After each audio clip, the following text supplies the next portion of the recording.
Is this you on those cold winter mornings? Check the diesel, it's not gelled. Been using conditioner, and it still won't start? You have to heat it up, you have to tin it just to get it running in the mornings to do what it needs to do? Well, let me show you how I checked mine, what fixed mine. Stick with me and I'm going to walk you through every step. Hello and welcome to the Fallen Tree. Today we're going to be checking the glow plugs on my LS MT225. If you have a New Holland Workmaster, it will be the same. So, first thing we need to do is locate them. They're underneath the hood here. You see, right there. The three of them are connected by that piece of metal. So the first thing we need to do is get this thing blown off. We'll unscrew that top nut, unscrew them out, and I'll show you how to check them.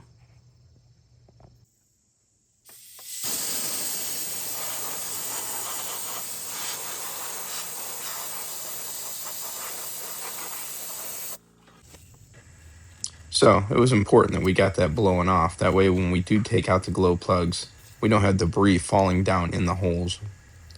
I'll probably do it a couple more times throughout this process.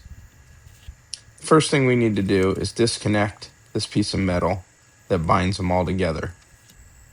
I took the nuts all the way off, but then I realized afterwards I probably just could have loosened them and slid it off.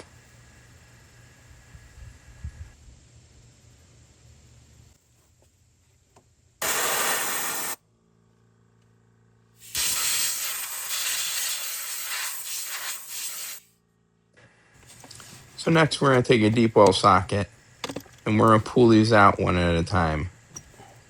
That way we can check them and see what's going on with them.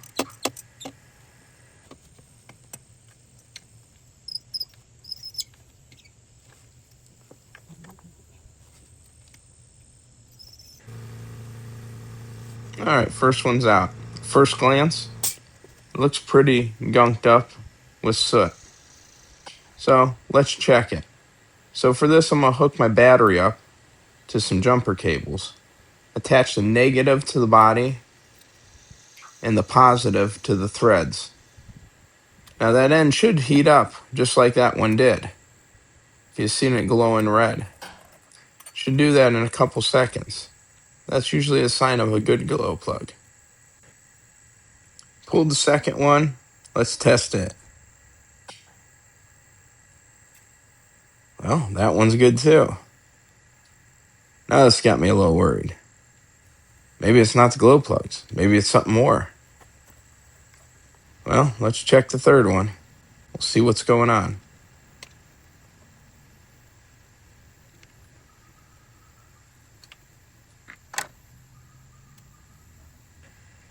Okay, so it looks like we found the culprit. This one didn't light up. So I just replaced all three of them. I looked up my engine number underneath the hood, and then I Googled it and found three of them for about 40 bucks. So if you stuck with me this long, do me a favor and hit the subscribe button. Like it, comment. I try to reply to all my comments. And best of all, share it on your favorite social media platform. Let's grow the channel. Until next time, my friends.